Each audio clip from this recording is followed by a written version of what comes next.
Vamos seguir então.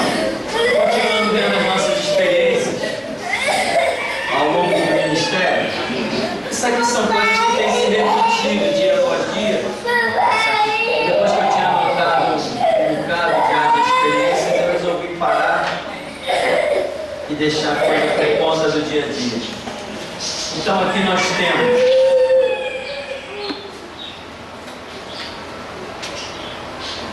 Mateus 6,6, né? Diz assim: foi comunicado acerca de uma senhora, irmã em Cristo, que encontrava-se cerca de 3 semanas sobre o leito. Eu a conhecia de outra denominação onde juntos congregamos. Então veio o pedido para que fôssemos até a sua residência para orarmos. No momento em que fui chamado, senti que aquela enfermidade era para recolhimento. Todavia, ao entrar no local onde jazia a irmã, veio sobre mim a misericórdia do Senhor e intercedi por mais um tempo, uma chance, uma oportunidade. O Senhor confirmou a nossa súplica e disse que aquela seria a mesma hora da partida. Contudo, ainda havia uma obra a ser realizada e estaria dando mais um tempo. Continuando a falar, o Senhor dissera que a obra na vida daquela irmã estava parada por 20 anos devido à rebeldia e que o mesmo motivo a tinha posto sobre aquele leito. Após ser dada a oportunidade para que a mesma falasse, foi relatado que há 20 anos atrás o Senhor havia levado de uma denominação batista para uma assembleia. Contudo, a mesma não quis permanecer, por, segundo ela, a denominação batista ter uma administração mais clara, fazendo referência à cessão de prestação de contas financeiras que algumas denominações tradicionais sustentam. Após seus relatos, o Senhor disse: foi isso mesmo. Eu coloco uma observação: ao membro da igreja não compete saber o que os outros estão fazendo nos seus ministérios. Cada um dará conta de si mesmo a Deus. Vamos comentar essa experiência, o que aconteceu. Aqui já estávamos com o ministério, aqui há quase 2 anos já estávamos aqui, e veio a notícia: olha, vai orar pela irmã fulana e tal. E qual o problema dela? Não, já tem 3 semanas que ela está em cima da cama e só consegue sair para ir até o banheiro e voltar. Quando essa notícia chegou a mim, parece assim: essa enfermidade aí já era para a morte. Porque o Espírito Santo trata conosco de formas diversas. Eu falei: essa doença é para a morte. Falei assim: vamos lá. E eu já saí daqui, chamei uma outra pessoa para ir orar comigo lá. Já saí daqui sabendo que o recado era para a morte. Entramos dentro da casa dessa irmã e ela se lamentando, tal. E naquele momento a gente se compadece também, quer ver outras coisas acontecerem além da simples morte. E a minha oração, creio que pelo próprio mover do Espírito Santo, foi dirigida para que Deus tivesse compaixão, misericórdia e acrescentasse mais um tempo e desse mais uma chance. E assim intercedemos, mesmo no meu íntimo, já tendo o recado de que aquela enfermidade era para a morte. Pois bem, eu orei. Depois, a segunda pessoa que estava comigo narra ter tido uma visão em que uma coroa, a coroa dessa irmã, baixava sobre a cama. Então a interpretação era que aquela enfermidade seria para a morte. Eu não havia comentado nada do que eu senti. Aquela enfermidade seria sim para a morte, mas a coroa foi recolhida, ou seja, uma nova oportunidade estaria sendo dada para essa irmã. Ela tinha que buscar a Deus e ela, depois no decorrer, a profecia continua e diz que há 20 anos atrás,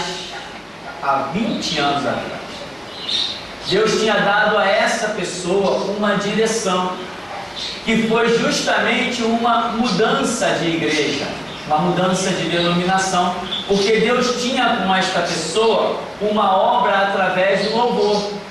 E eu conheci esta irmã louvando, era uma bênção, mesmo já na época que eu conheci, uma senhora, e era uma bênção, louvava com uma afinação rara, uma coisa bonita, gostosa de se ouvir. Mas, então, ela mesma confirmou, dizendo: não, há 20 anos atrás, Deus me mandou sair da igreja batista para ir para uma assembleia. Mas eu, quando cheguei na assembleia, eu achei que a administração da assembleia não era muito clara, porque nas batistas existe uma tal de sessão de negócios. Aí ela diz assim: salário do pastor X, gasto com energia elétrica X, fundo para a comissão não sei o que da missão X, quanto tem na conta, a poupança X, quanto foi gasto de doação de cesta básica, de alimentos X. A denominação batista tem esta palhaçada, esta hipocrisia, esse descaramento. As denominações batistas têm. Isso para mim é uma palhaçada. Então, ela, quando chegou na assembleia que não viu esta palhaçada, ela falou assim: não, a administração da Batista é mais cara, eles dão mais satisfação do dinheiro. Quem foi que disse que eu mesmo de igreja eu tenho que ter satisfação do dinheiro da igreja? Quem foi que disse isso? O que a palavra diz é: vai lá e dizima, contribui. Não me disse para mim ver o que estão fazendo com esse dízimo. A minha responsabilidade, obrigação, o meu compromisso é dizimar. Ah, mas estão usando o meu dízimo para comprar armas, vender maconha e cocaína. Problema de quem está usando. A minha parte foi feita perante meu Deus. Isto é cristianismo, isto é seguir regra, mandamento. Se quando eu estou buscando, se Deus achar: olha, não contribui mais aí, não fica mais aí, Ele me deu a direção, estou indo embora. Agora, se Ele me diz: teu lugar é aí, fica aí, então é aqui que eu vou ficar. Contribuo, vou fazer o que tiver que fazer, o que Ele me direcionar a fazer, eu vou fazer, naquele lugar, ou por aquele lugar, ou seja lá como for. Ah, mas estão usando o teu dízimo para contrabandear a arma do Paraguai. Deve ser ruim, né? Contrabandear a arma do Paraguai. Não me interessa. Estou nem aí. Deus me mandou contribuir lá? Então é lá. Isto é cristianismo. Você tem que obedecer a Deus. Mas a pessoa, não. Essa administração não tem sessão de negócio, não tem prestação de conta. Não sei quanto que o pastor está ganhando por mês. Ah, não, isso aqui está muito. Eu vou voltar para a Batista. Resultado: saiu. Lembra do que nós falávamos? Da direção e tal, essa coisa, a vida que sobe, a vida que desce. Durante 20 anos, o projeto de Deus era que ela gravasse CD, cantasse, vivesse do ministério, sustentasse a casa dela e outros. Esse era o projeto de Deus. Resultado: estava apenas cantando dentro de uma igrejinha e mais nada, e absolutamente mais nada. Aí Deus vem e diz: realmente acabou, mas por esta obra que eu tinha para realizar há 20 anos atrás, vou dar mais uma chance. Resultado: oramos naquele momento, aquela pessoa que há 3 semanas, 21 dias, estava em cima de uma cama, no dia seguinte eu encontro com ela na rua. E aí, irmã, melhorou? Melhorei, tá, não sei o que, tá bom, irmão, tchau. Saiu do leito da cama, né? Saiu daquele leito e foi parar numa praga chamada Igreja Evangélica Cristo Vive, a praga da predestinação. Por quê? Porque a filha dela era de lá e arrastou-a para lá. Não adiantou nada. Não adiantou nada. Não dobrou os joelhos, não orou, não se preocupou em buscar a Deus, aceitou o primeiro que arrastou, levou. E aí, irmã, está onde? Não, estou lá na Cristo Vive, porque essa coisa, minha filha é de lá, então já fica fácil, eu tenho uma companhia. É mesmo? Dá abraço, diabo, vai para ter de macumba, então. Quer companhia para ir para a igreja? É mesmo? E nem os camaradas que ligam para cá: O pastor na rádio está fora do ar? Tá, meu irmão. Poxa, como é que eu faço para ir nos cultos? Vamos aí. Ela no morro? É. Muito alto? É. Tem que ir até de paraquedas, se lembra, tá? É sim. Ah, então tá, obrigado, de nada. Jesus falou o quê?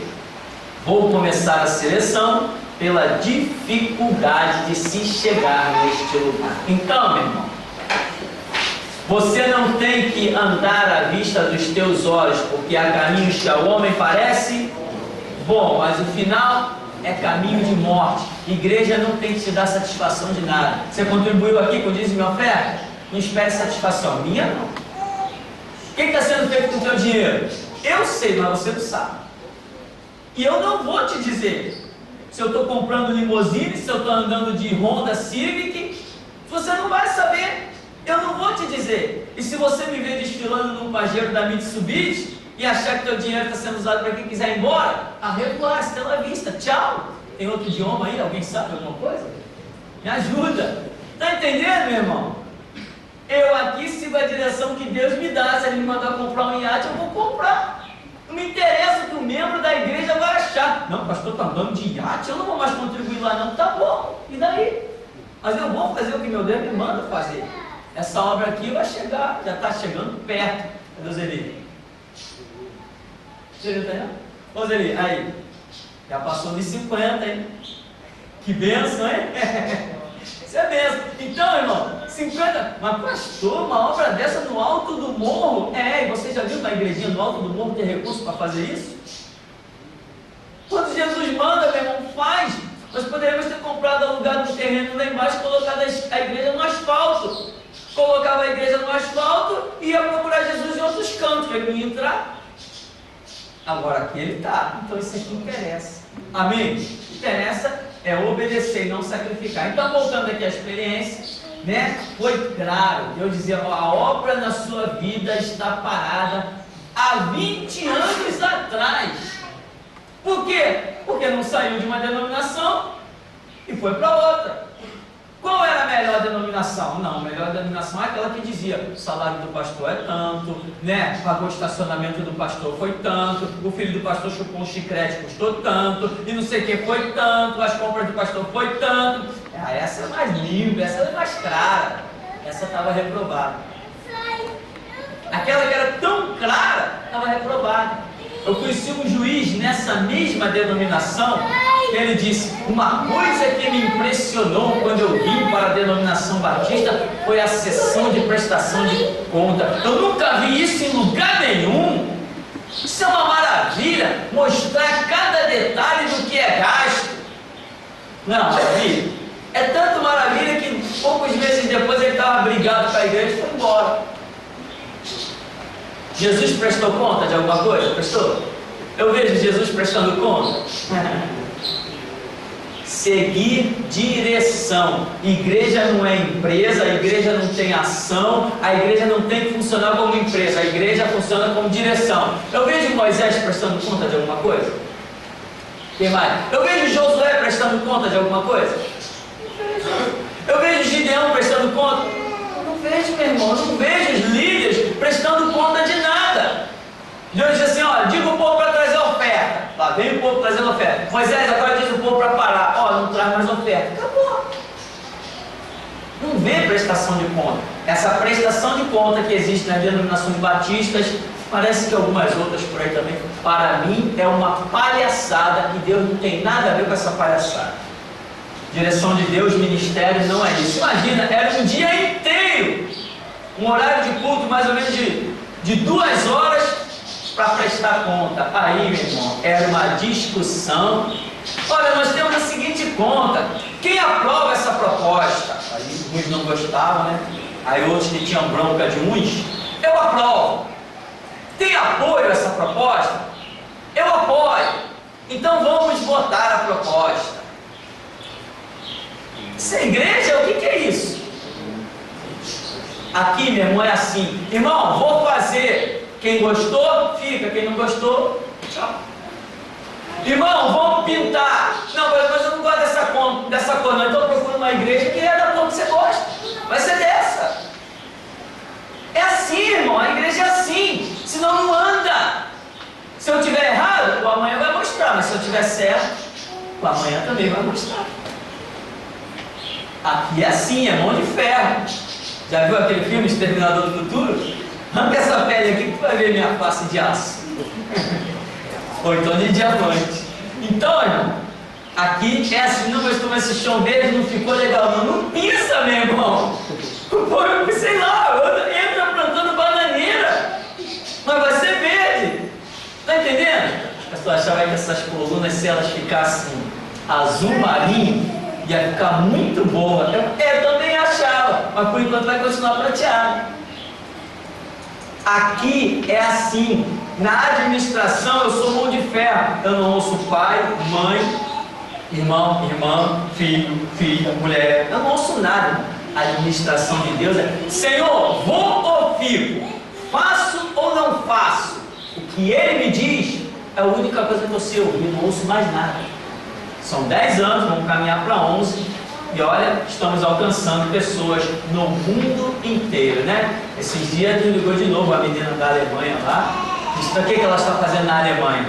Pegando as mensagens que ela achou na internet, comprou um telão, coloca o telão dentro da casa dela, chama as pessoas para assistir a nossa mensagem lá na Alemanha. Estou pregando lá na Alemanha, irmão. Por quê?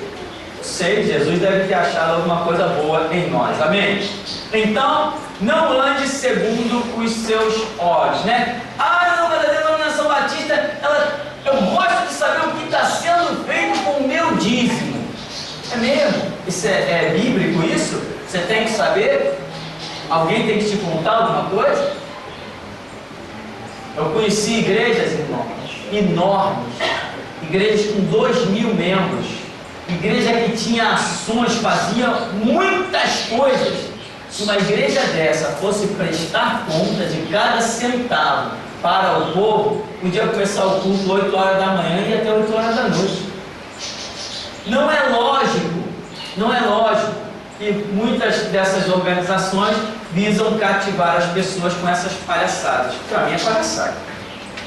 Porque tudo aquilo que eu olho e vejo que Deus não está no negócio, para mim não passa de palhaçada. Bom, seguir então, tem mais uma experiênciazinha aí.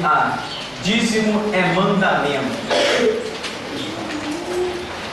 Aí essa experiência, eu vou direto ao assunto para a gente ganhar tempo, não vou nem chegar a ler.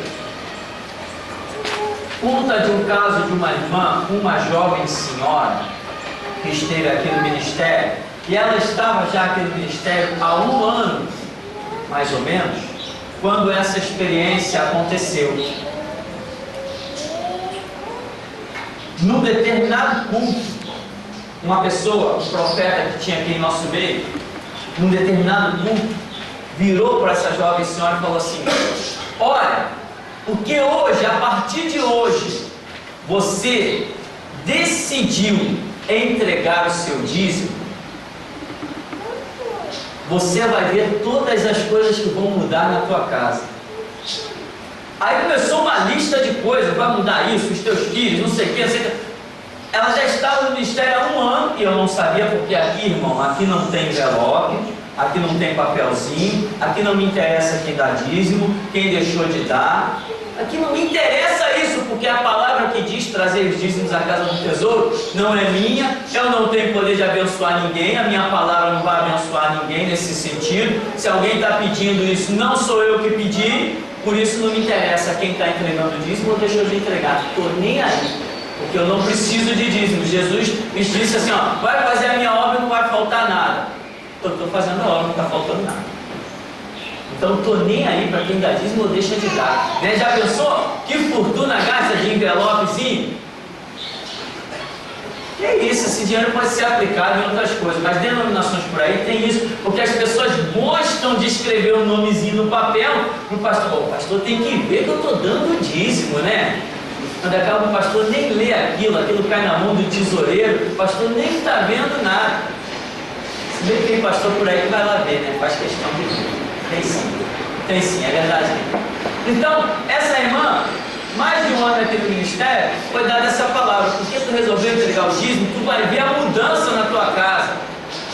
Eu ouvi aquilo, acabou o culto. A irmã veio falar comigo: pastor, que incrível, verdadeiramente Deus fala e etc. Porque hoje eu decidi que a partir de hoje eu ia entregar o meu dízimo. Ela vivia de uma pensão, uma boa pensão, o marido dela era falecido, essas histórias assim. Enfim, eu falei: amém, irmã, se Deus falou, vai em frente. Tá. Uns 2 meses depois, essa irmã saiu da igreja. Saiu da igreja, automaticamente, já não dava mais nenhum dízimo, sumiu, desapareceu.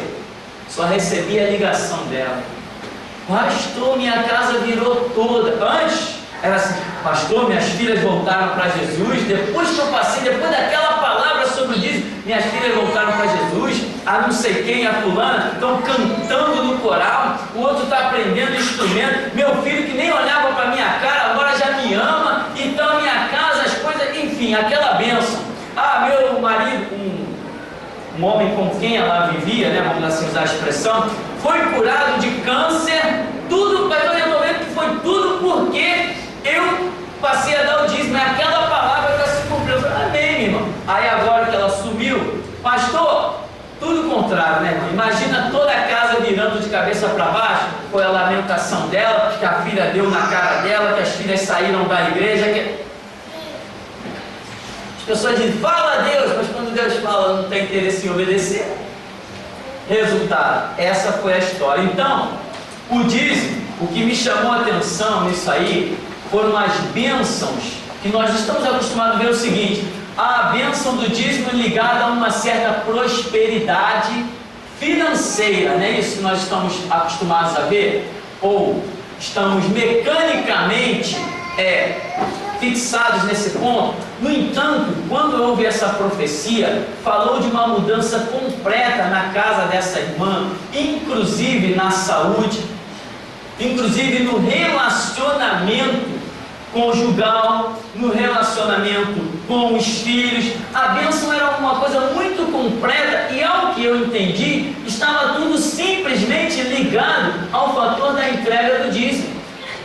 Isso me chamou muita atenção. Eu não pensei que um simples fato desse poderia estar abrangendo diretamente tantos outros pontos. Essa experiência eu coloquei aí porque ela me deixou impactado.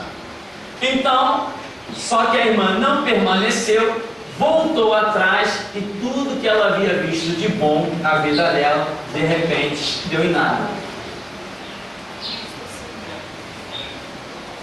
Se alguém tiver alguma pergunta, pode fazer ao irmão Alessandro.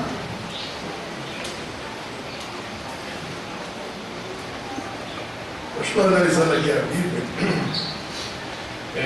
pelo menos que eu entendi aqui, isso é um mandamento com promessa? É um mandamento, sim, com uma promessa. Uma promessa de bênção, né? Sim, sim. Então eu vos abrirei a janela do céu, derramarei uma bênção tanto. Então Deus mostra uma ação, né? Muita gente quer que Deus abra a janela do céu, que faça prosperar, mas não está vendo que essa bênção, o cumprimento dessa palavra, está vinculada a uma atitude nossa. Vem a atitude, daí vem as bênçãos. Muita gente quer a prosperidade de Deus. Por exemplo, nessas organizações que tem por aí, essas babilônias, principalmente a Universal, eu ouvi muita gente dizer assim: não estou buscando a prosperidade. Eu disse assim: você é dizimista? Não, eu dou uma oferta. Basta dizer que a pessoa não estava nem numa denominação, mas você vê que a concepção da pessoa já é errada. Eu dou uma oferta. Não, o dízimo é um mandamento. Pelo que temos visto, o dízimo é um mandamento. Já falamos sobre a questão, né, do que passa pela cruz de Cristo e segue pelo Novo Testamento. E já vimos que a questão de dízimos e ofertas, ela ultrapassa e chega à era da igreja também. Então, é um mandamento, sim, com promessa.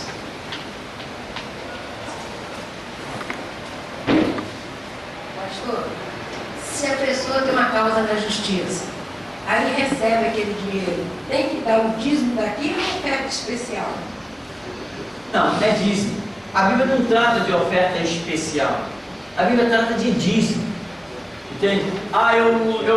Salvo se a pessoa tem como é que eu vou dizer, um trato com Deus. Se tu me deres isso, aquilo, outro, que nem dizem que foi o testemunho do camarada da Colgate, quando fundou a Colgate.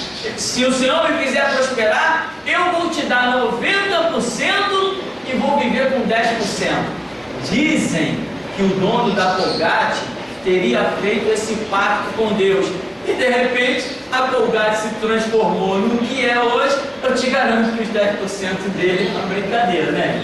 Então ele vive muito bem com os 10% e teria, segundo os testemunhos que eu ouvi, dado os 90% para Deus. Mas isso foi um pacto particular dele com Deus. A Bíblia diz: se tu dá uma palavra, então tu honra, porque é melhor que votes do que é melhor que não votes do que votares e não cumprir.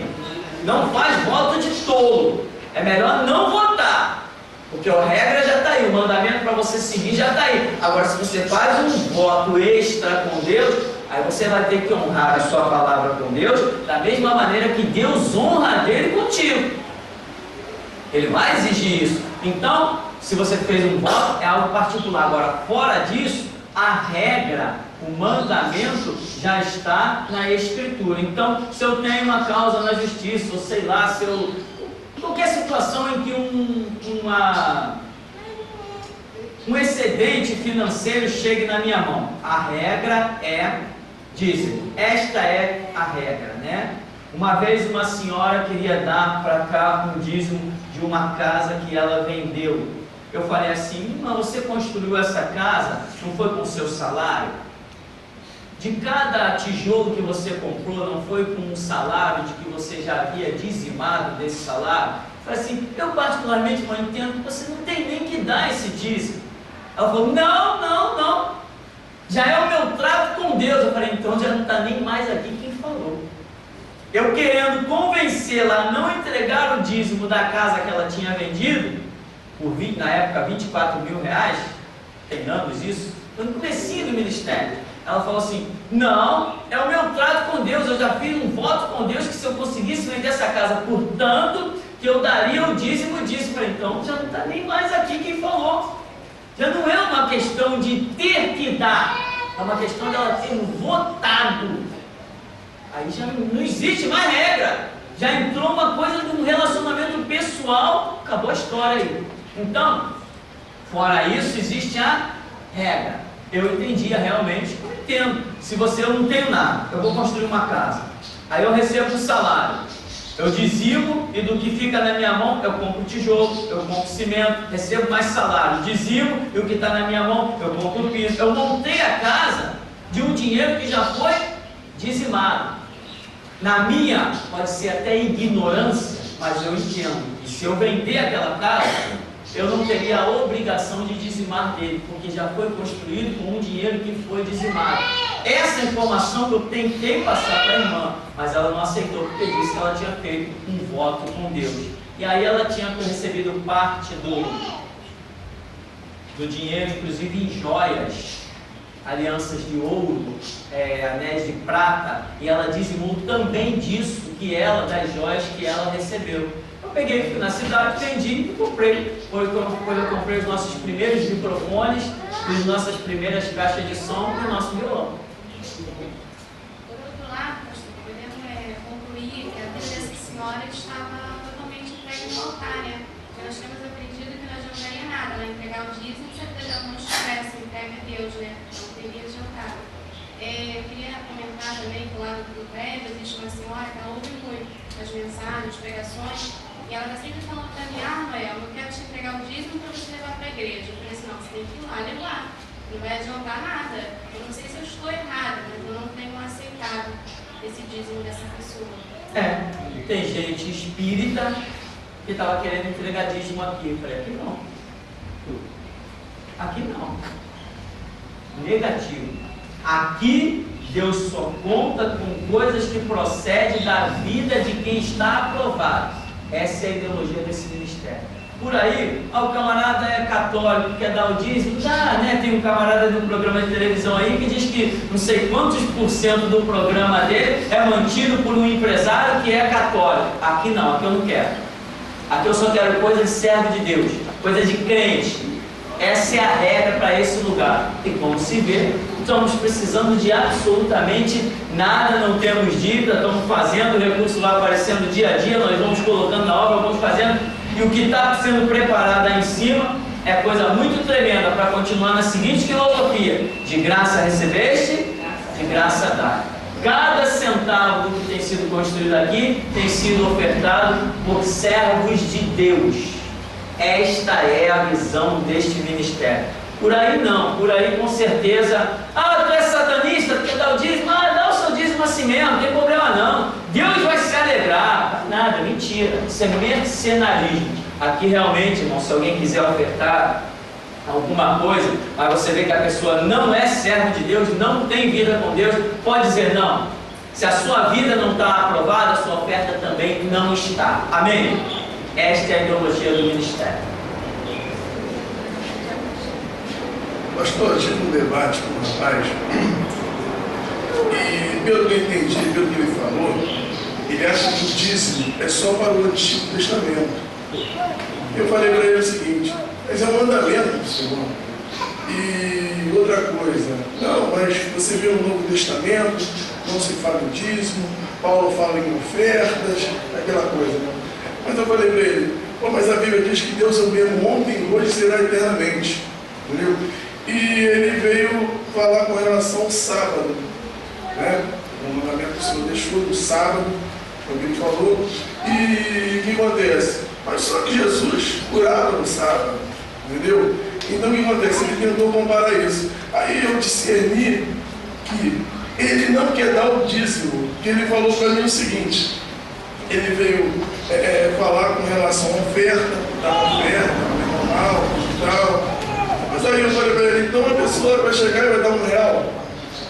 Você acha normal isso? A oferta, entendeu? O dízimo é o mandamento do Senhor, eu falei para ele. Ele quis debater comigo, quis convencer. Ele não quer dar o dízimo, entendeu? A realidade é essa que eu entendi: ele não quer dar o dízimo.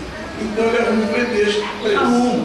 É justamente o que nós já vimos aqui, o estudo sobre a cruz de Cristo. O que vem do Antigo Testamento tem que ser analisado pela vida e pelo ministério de Jesus para saber se vai permanecer no Novo Testamento.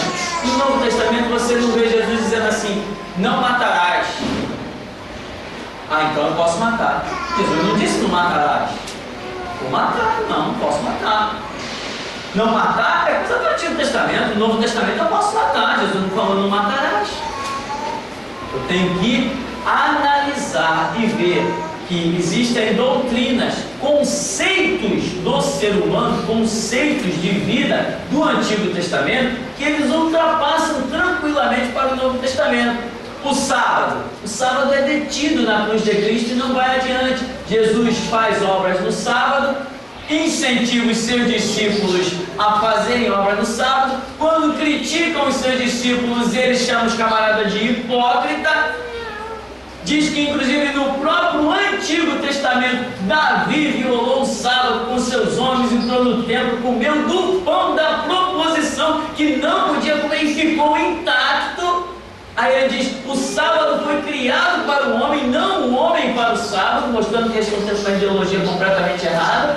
Então, nós temos que examinar a cruz de Cristo. Antigo Testamento, tem coisas que bate aqui e volta, não vai adiante, e tem coisas que ultrapassam. Isso é o que nós temos que ver, né? E, por exemplo, Jesus tinha lá um homem que colheu ofertas, que era Judas. Jesus vivia da oferta, Judas não era o tesoureiro. Inclusive, João diz que Judas estava acostumado a fazer o quê? A roubar as ofertas que eram postas ali. Então, quer dizer, o histórico do homem já veio um abismo, foi chamando outro abismo até ele parar na ponta da corda. Então, meu irmão, só para nós concluirmos e terminarmos então a nossa apostila aqui, lá no sétimo item que diz Gênesis 2:24, versos de registro de casamento. Esse aqui também eu vou, para nós terminarmos, falar diretamente do que se trata. Foi um caso de uma profecia. Tinha um jovem aqui na igreja que era um profeta, e esse jovem uma vez virou para uma irmã e disse: olha, falou alguma coisa para ela, disse assim, não sei que tal que o teu marido. Se referiu na profecia ao marido desta jovem. E eu sabia que esta irmã, ela não tinha certidão de casamento, ou seja, no papel, como se costuma dizer por aí, eu nunca vi ninguém casado no papel, mas dizem por aí que se casa no papel, né? Esse casamento de outras formas. Então, ela não tinha, eu sabia disso, mas essa pessoa que estava aqui não sabia desse detalhe. E na profecia, ele se referiu ao homem que vivia com esta irmã, logicamente seu marido, biblicamente seu marido, ele se referiu a este homem como marido, sendo que a situação ele não considerava casamento.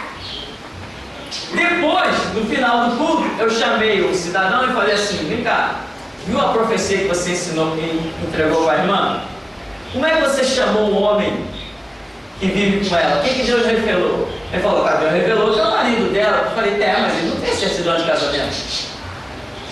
Como é que é marido?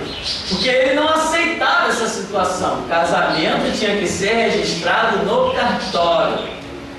Que um juiz dizendo, eu vos declaro marido e mulher, pode beijar a noiva, calma, pode ter calma. Então, isso aqui é ridículo, né? Um ser humano dizer, eu vos declaro marido e mulher.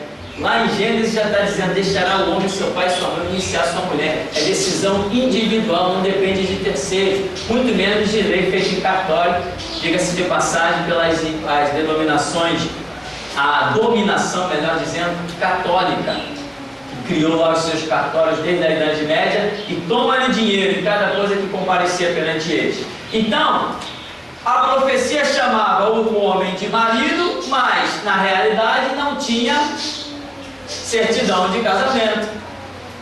Quando eu contei isso, o camarada ficou sem saber o que falar, porque ele era radical. Ele dizia, tem que casar, tem que tirar a certidão. Quando ele entregou essa profecia, eu chamei ele e disse, você sabia que a irmã fulana, ela não tem certidão? Não tem, quer ir lá, pergunta a ela. Não tem. E como é que Deus, na profecia, se referiu àquele homem como marido? Significa que para Deus ele era marido. Ou seja, nós não precisamos de certidão de casamento, né? Não precisamos mesmo. Nós não temos, a igreja ou as vidas das pessoas não tem que ser pautada por, como é que chama isso, cartórios. E as coisas dentro da igreja não dependem de nenhuma aprovação do que tem lá fora. As leis lá de fora não valem aqui dentro. As leis lá de fora, de Brasília, dos cartórios, do Senado, da onde quer que seja, dos quartéis, as leis lá de fora não valem aqui dentro. E quando nós saímos para o mundo, saímos com as leis daqui de dentro e não com as leis lá de fora. Isto é igreja, isto é evangelho, isto é cristianismo. Nós não compactuamos e não nos curvamos a lei nenhuma. Alguma dúvida? Ninguém? Podemos encerrar então? Nenhuma pergunta? Então vamos ficar por aqui. Nas suas dúvidas você tem todo o direito de dobrar os seus joelhos e falar com Deus.